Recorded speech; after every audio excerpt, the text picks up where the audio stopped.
Happy Friday, line viewers. Thanks for being here with us again. It's funny, we want to just mention you right off the top. We're recording this one a little earlier than normal just because I have some schedule issues. I'm going to be off tomorrow, so Jen has been gracious enough to agree to film this with me early. The only reason I mentioned this, Jen, is because this has been an insane week. And the fact that we're recording this thing maybe 6 hours earlier than normal makes me nervous. There's going to be like 8 breaking news stories between now and when we normally film this. I was saying on my radio show just last week that things seem to have calmed down after months of an insane pace of the news cycle. And it was like the news gods heard me last week and went, oh yeah? Yes, and then BC decided to fall into the sea. So that's a problem. It's a problem. You know, it's a problem. What's interesting, you were traveling earlier in this week, and when, like, on Tuesday, I'm like, good morning, welcome home, nice to have you back. BC's been destroyed. And it was got like, surprise. When I tell you something interesting though, and I don't know if this is a meta comment on sort of the overwhelming power of Laurentian media elites in this country, but when this BC thing happened, it was like big storm heading towards BC. And then the next morning I like woke up, was like, I have my tea. And then I'm scrolling through Twitter and it's like got people being like, I'm stuck on a highway. I'm like, huh, that's weird. It's like, oh, the town's flooded. Oops, like the sewage, like it just, there wasn't a recognition, I think, for a big part of Monday that something huge had happened. And my initial instinct was that this was us in Eastern Canada being clued out of anything further west than like Waterloo. But the more I paid attention to this, it seems like even the people in BC were caught off guard by this. Like there does not seem to have been meaningful warning from the government that this was going to happen. And in Washington state, they were sandbagging. There were public announcements about evacuation routes. And the British Columbia government seemed to have woken up on Monday morning and gone, whoa, what happened? Yeah, we've actually commissioned a column from Katie Lewis about this. So she's going to hopefully write something about it. But yes, very little early warning. In fact, to be honest with you, it's Thursday today, and when we're recording this, and I still don't have a sense of the scale. Like I'm seeing the pictures, I can see the maps, but like I actually think that the knock-on effects of this are just still unfathomably large, and we don't really quite get it just yet. And I'm in Alberta, so yeah, it's been. On that exact point, I spoke to a BC government official yesterday, Wednesday, not authorized to talk with the media, so it's totally off the record. My only question was, do you guys even have an accurate damage survey yet? And the answer was no. We're still, no. So it'll be the weekend before we even have an accurate damage survey. They're focused on the main routes right now. They haven't even begun to look at the secondary routes. No, and they won't. I mean, this is the issue. I mean, the other question is just like, what there are entire communities right now who are dependent on airdrops of food. Hope is dependent on airdrops of food. You know what I mean? Like how many of those communities are going to run out of very basic supplies, and for how long, right? I mean, if we're talking weeks and weeks and weeks before you can get the road up to Hope fixed, I mean, those people are going to just have to leave their homes and be put somewhere, like literally relocated for a couple of weeks where there's food supplies. And that's before we get into the economic implications of like, okay, so what does it mean to not basically be able to get stuff from the port of Vancouver to the rest of the country? What does that mean exactly? What's the implication of that? I don't know. Well, Trevor Toome did some quick math on this and basically said it's a direct economic loss of $2 to $2.5 billion a week. Yeah. Which scale that out, and that's that's $100 to $125 billion a year annualized. Now, obviously, it won't last a year. Like we'll be able to get going, but right now we've just knocked 5% of national GDP right off the board. It's just gone. Well, then take on top of that, like, okay, so we're already in the middle of a collapsing international supply chain situation, and we just knocked one of the major international ports off the board. Yeah. What does that do? Like, I mean. This is going to be messy for many, many, many months. So I don't know what we want to say about that in the dispatch per se. I mean, I do feel like it's been well covered now. You had made mention of a clip from the Ottawa Press Gallery that is worth excoriating.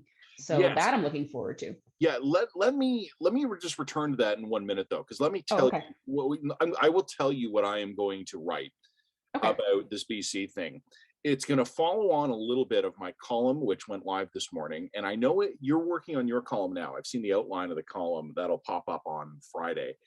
I'm going to sort of do a Vulcan mind meld with both of our columns and meld them a little bit.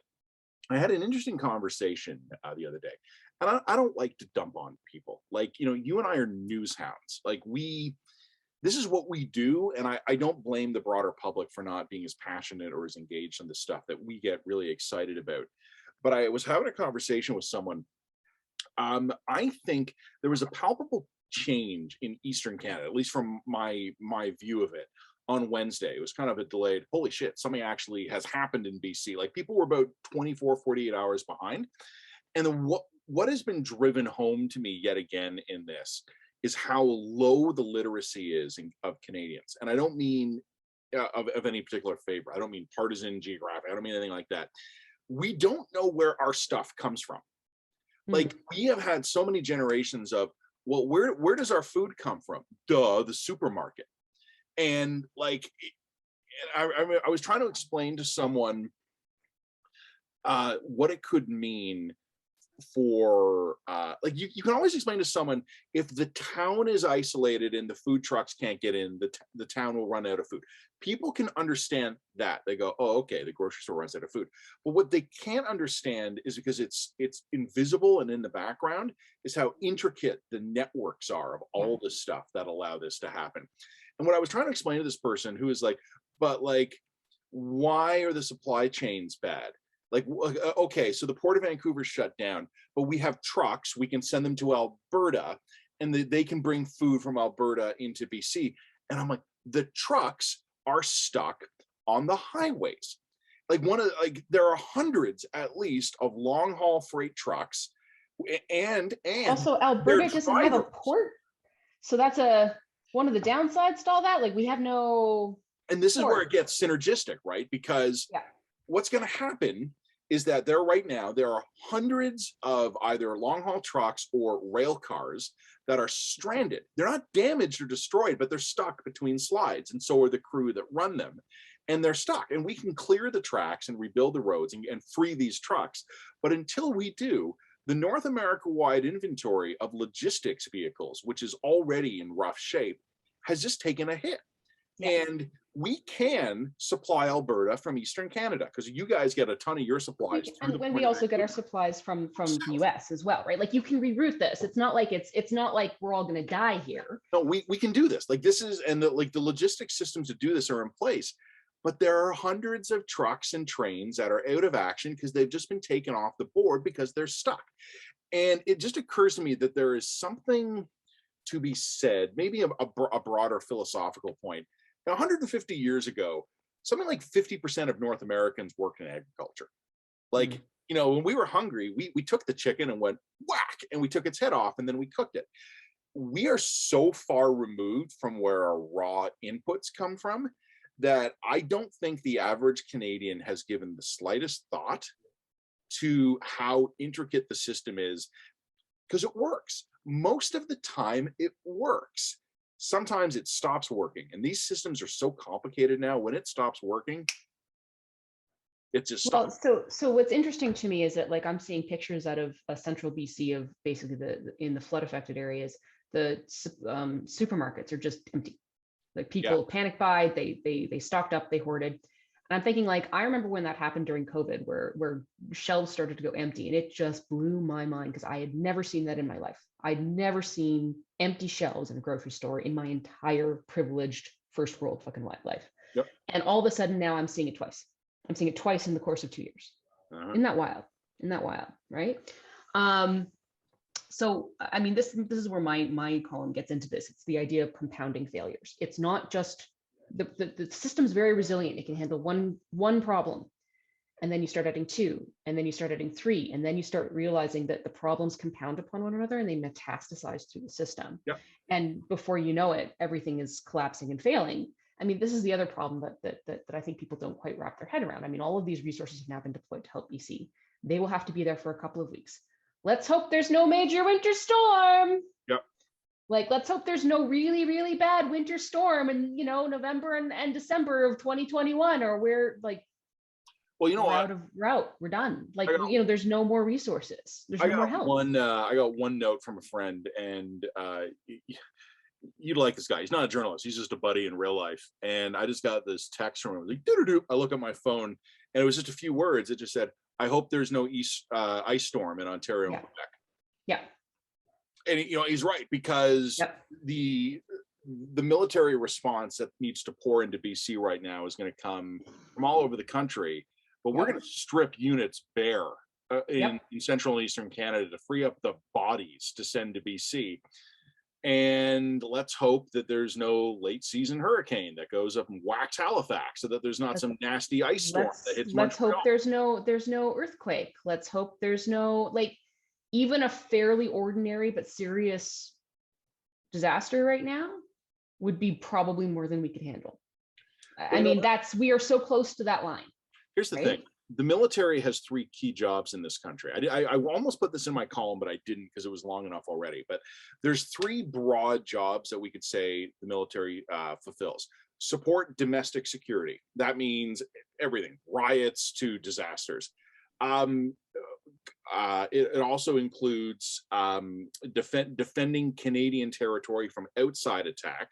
And then it includes finally contributing to missions abroad. And that's a very generic term, right? That's everything from a war in Afghanistan with 3,000 troops to a peacekeeping mission or earthquake recovery in Haiti, right? Like, so there's domestic security, there's homeland defense, and there's missions abroad. Our military can do basically one of those things at a time, and only at a fairly moderate level. We work these guys so hard, and we give them so little equipment to do it with. I don't know. I worry about this stuff, but you know what? I'll save it for the dispatch. You had asked about that media clip. I will find it and I will send it to you. I don't know the name of the reporter, and I almost don't want to. No, I don't necessarily want to give the reporter hard time. You very rightly pointed out before we started this video that, oh, my baby's crying. That for all we know, this reporter was sent in on a kamikaze mission to sort of get the necessary clip or quote for a producer or whatever. So like it may not be the reporter's fault. Yeah. So I don't necessarily want to give the reporter too hard a time. Yeah. But it's a clip of a reporter kind of intercepting three conservative MPs who are heading either into or out of a caucus meeting. I'm not sure. And these guys are all representing BC area ridings, and their people are directly affected. Like, if you kind of came up with a short list of MPs whose ridings are in the middle of this, you kind of had these three dudes walking down the street together. And the reporter is like, what do you think of, hi guys, what do you think of Denise Blatter's petition? And one of the conservative MPs like snaps at her. And I think rightly so. I don't think he wasn't being wrong about this. He's like, you want to talk about political gossip when I have people on their roofs getting rescued? And like he goes on for like 90 seconds or so. And the reporter kind of goes, so you're not worried about Aaron O'Toole's leadership? Like, and I'm just at home and I'm going, oh my God. Like, I have the tribal media instinct to defend our tribe from external criticism. I also, but holy shit. Like you have to be pretty far upside the inner asshole of the media bubble, like really right up there in the Ottawa rectum. Yeah. To ask a question like that at a time like that. Like, just the world outside of Ottawa cannot possibly exist to you. Like it's just no. And this is also why I often tell journalists, like, don't go to Toronto and Ottawa and only work in Toronto and Ottawa. Please try to work somewhere else before you land in a city like that, because cities like that have their own gravity, and if you don't work in other places in this country, you will have no perspective as a human being. you will have no ability to understand how other people think. You're not going to have any perspective on the world or the country you're in, or like, it's actually really important to spend some time in other places. It's really important. You know what? Michelle Rempel Garner had an interesting observation of this. She said this is the reason why in the Buffalo Declaration they had a specific item about Western Canadian media representation, because I mean, I think the Buffalo Declaration, a lot of it was weird, but I actually thought that was actually an interesting point. Something our viewers and our readers are probably generally aware of, but I don't know if they would know it as well as you and I do because we live and breathe it. The media apocalypse has not been even. The last stuff to survive has been the top level national coverage and the very, very large media markets. So Toronto still has, it's not what it used to be, but it still has a media ecosystem. Montreal still has a media ecosystem, a French and an English language one, so it's a bit more dynamic there. There is the Ottawa national level media because there's broad public interest in that. But huge swaths of the country are either news deserts. Essentially, they're dead zones, or they're very close to it. Well, and this is also why it took so long for news to seep out of BC. Like a lot of early warning issue, yes. Yeah, a lot of BC is a news desert. A lot of BC is a news desert. Oh, particularly, I mean, anything outside of Ottawa or Montreal, and I mean like downtown cores. Yes. Yeah, like it's the flooded areas. Abbotsford. How many journalists do you think are living? National journalists are living in Abbotsford. There's none. There's none. National, none. No, there are a few local shops. There's some local, 100%. Yeah. And like there are journalists. You know, there's the Vancouver Sun, but even some of these major papers in the major cities are now zombie papers, right? Like there's not much to them anymore. I mean, one of the things that I find really interesting in Alberta is that like I don't have a solid understanding of what's going on in the politics of British Columbia. Like I don't. Like I have no idea. It is as far as I know a black hole. Like because there aren't a lot of national level columnists. I mean, there's Gary Mason, but like there's just not a lot of national level columnists that are out there putting BC's issue on the map. There just aren't. There are literally more in Alberta than there are in Canada. It's like Alberta is much more hooked into the national kind of conversation than BC is. BC is kind of a weird island, and this is a huge part of why a lot of the rest of Canada just doesn't quite get what goes on in BC. It's a bit of a culture unto itself. It's like the mountains just cut everything off. But also, bluntly, there's just not a lot of journalism there. You know, for what it's worth, there's some, but there's not a lot. At a National Post planning meeting many years ago now, like 8 or 9 years ago, it wasn't even topic of the meeting, but it did kind of come up. Why is covering BC so hard? And it was. I mean, BC itself has its own geographic oddities, like Lower Mainland, huge rock. Interior, like they're almost kind of separate things from each other. And the interior is a very different culture than the coast, and the coast is a very different culture from like the north. And like BC is a really it's an interesting place. It's an interesting and complicated place, and their internal political culture. I mean, I grew up in BC. Like I literally grew up in BC. My mother lives in BC. You know, so it's a very different space. It's people I think characterize it as hippy dippy left, but that's only part of it. A lot of it's very conservative. A lot of it's very conservative. You know, the northeast portion of BC is called Alberta Light. You know, like it's a really they literally are now because basically they're cut off from the rest. I mean, there's see that is now not just not just culturally adjacent to Alberta now. Like literally. You can't get to Vancouver. Your nearest major city is now Edmonton, even if you're only a few hundred miles from Vancouver. Yeah, I mean, well, and most of them are closer to Edmonton anyway, but like it's a very different place, and it does have its own unique political culture. And also, there's not a lot of I'm gonna get in trouble for saying this. There's not a ton of journalistic talent. There just isn't. Like BC needs like 3 or 4 high-level national columnists who are constantly in the national conversation, and it, with the exception of maybe Gary Mason, that just doesn't have that.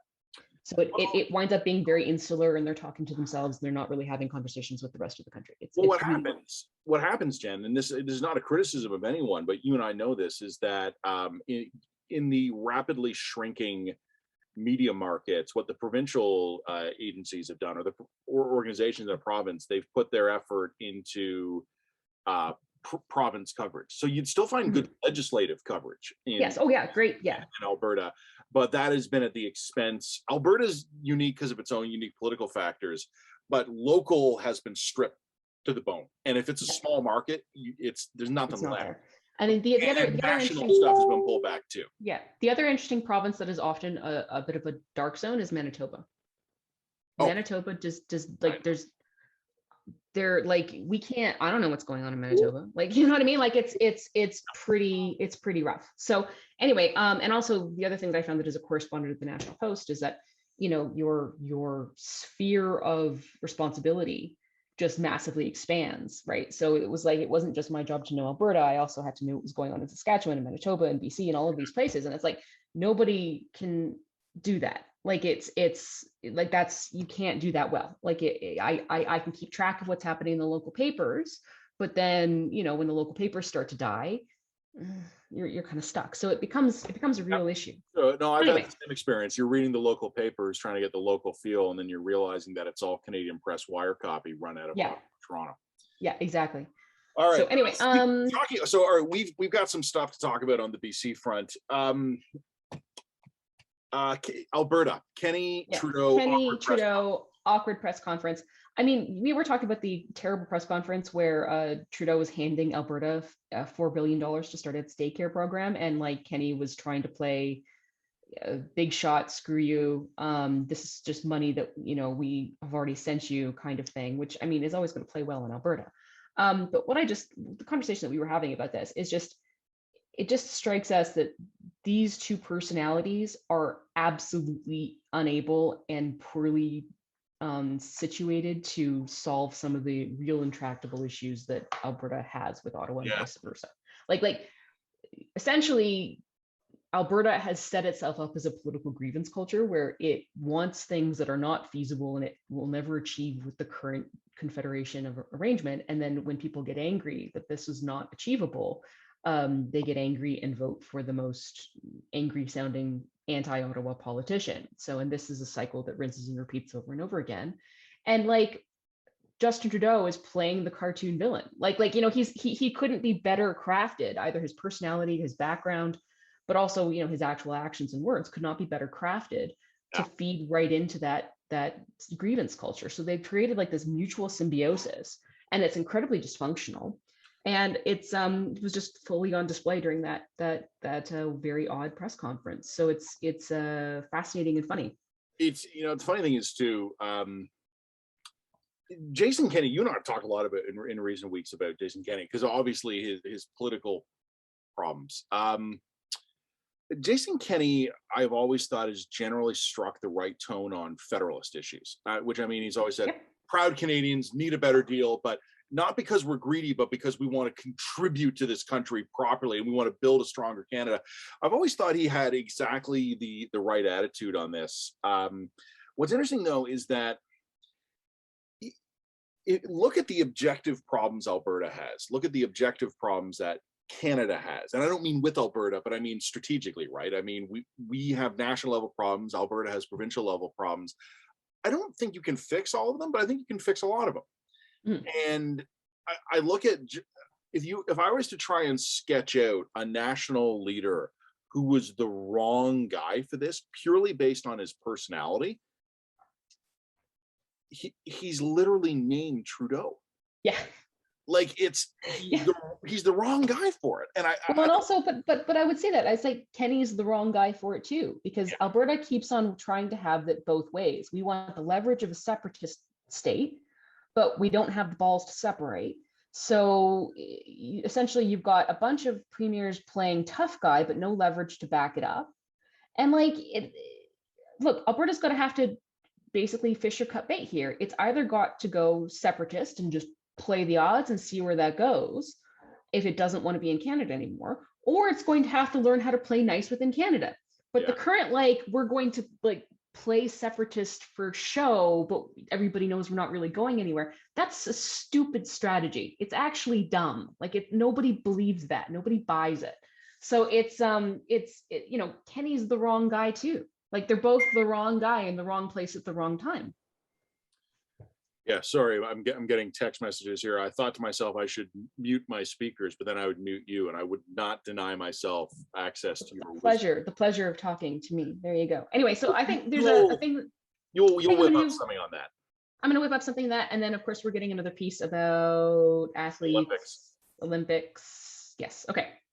I think the Olympics thing I find very interesting, and what I find interesting about this is how I'm trying to think of a way to say this where I don't sound like an asshole. I might just have to sound like an asshole here. One of the arguments that comes up is that these athletes who have trained for so long should not be robbed of their opportunity to compete, right? Like this idea that let's boycott the games because China doing this, that, and the other bad thing. And people go, well, no, no, no, we can't do that because think of all the young Canadians or whatever, young Australians, young Americans who've dedicated their lives to this, and now at the last minute we're gonna deprive them of that opportunity because of political differences, right? Like this is an argument we actually hear about a lot. Like keep the politics out of Political sports. differences. And I'm just thinking, like I have heard smart people that I genuinely respect make the argument that we should not victimize the athletes who in the pure ideal of sport and athleticism. And I'm thinking, I want to go to one of the labor rape camps in the Uyghur provinces and just say, hey, just so you know, in Canada we're having this debate right now. What do you think? Like, go to these are not political differences. These are not political differences. This is genocide and rape and forced labor. Like it so bad. And you know, in a weird way, this loops right back to what we were talking at the beginning. We are so clueless sometimes in this country. It's like, well, here we have a young Canadian who has dedicated their lives to being one of the best long distance runners. Here we have a family in China that has been forcibly separated. The children are being re-educated, the wife's being raped, and the father disappeared into a re-education camp, and we don't even know where he is anymore. Only in a really spoiled country would we actually credit this. And one of the, I don't know if this is something we can really get into the dispatch, but let me just throw this to the video. How many of our problems could we solve if we became better at saying no? And just I generally think that's no. Sorry. Yeah, no, I respect your position, but no. Yeah, I respect that you've worked really, really, really hard to get to the Olympics, but no. No. And we're just not good at that. And I don't know if it's, I don't think it's, well, you know, and you know, I see this in my own family, and I do think that it's a cultural thing that you can see to what extent cultures influence personalities, right? Like it is a cultural thing, and I do see this even in my own family. The sort of the conflict averse. And you know, can I avoid the fight? Can I just avoid the fight? Can I just make everyone happy here? And sometimes the answer is you can't. You can't make everyone happy, and that's just what it is. You're going to have to disappoint people, and people are going to be angry at you, and that's life. And that's also being a fucking adult. Sorry. It's about, this is what, like, integrity doesn't count for anything if it's only something you pull out when it's convenient and easy. Or it just doesn't count. You know, like you know, the point of having integrity is that you do it even when it's a really hard call.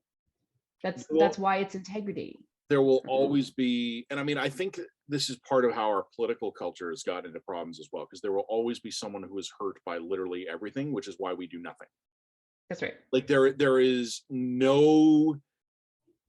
almost nothing we can do as a country or as provinces, or as municipalities, where there is no adverse effect. And since every adverse effect is now portrayed in absolutely catastrophic terms, nothing gets done. Where you wind up being paralyzed. And then people get angry when nothing gets done. Exactly. Yeah, that's it. That's exactly it. So here in the Olympics, if we go and legitimize what China is doing, people are going to be furious. If we don't go, people are going to be furious. If we come up with some, like, there's this new idea floating around about a political boycott of the Beijing Games, which is that the athletes still go, but the politicians don't. And that's how we shun China. We do that, everybody's going to be furious. What we need as a society is a wake-up call where we can just say no. Yeah, essentially we need to start having adults run things again. I don't know what to say. Like, it's just this culture has feted and lionized childishness, childish behavior, and there's something to be said for stoicism. There's something to be said for being able to be an adult and just say, look, there's something to be said for looking at that grocery shelf that is bare for the second time in 2 years for you, and you understanding why that is, whereas a lot of people would just be mad that it was. Yeah. Anyway, I All mean, right. the bear grocery store isn't there here yet, but anyway. And Well, all right, actually, so I'm gonna do. So are you gonna off. write something? Are you gonna just write something about the BC then? Is Well, that the plan? yeah, I know you're off, but I'm off just purely for family reasons. yep.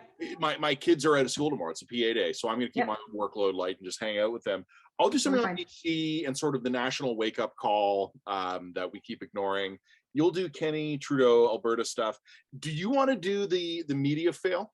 Yeah, I'll do the media fail if you send me that clip. I will send you the clip. Then we'll get the other thing about the Olympics, and that's actually a pretty good dispatch. Which do you want to do on the dispatch light? I don't know, probably Olympics. Probably Olympics. Okay. Well, let's just make the call when it's. Well, the problem, so if you wanted me to write a column off of the dispatch, then we should probably do the Kenney thing, the Kenney Trudeau thing, and make that one the dispatch light. Yeah, because then I'll be able to reference it in a future column if that's what you want to do. But I don't care. Yeah, no, you know what? You're right. I think, sorry for the viewers here. We'd already talked about, Jen and I, before we got this video rolling, we had talked about how she had a lot of good ideas about Alberta, but it was probably too much for any one article. So we kind of figured out how to break that up. Jen, I think you're right. If we are in future going to be referring back to it, we should make the piece the fully publicly available one. Yeah, I think so. Okay. Well, that's good. All right. Thanks, everybody. We'll talk to you soon. Take care. Cheers. Bye.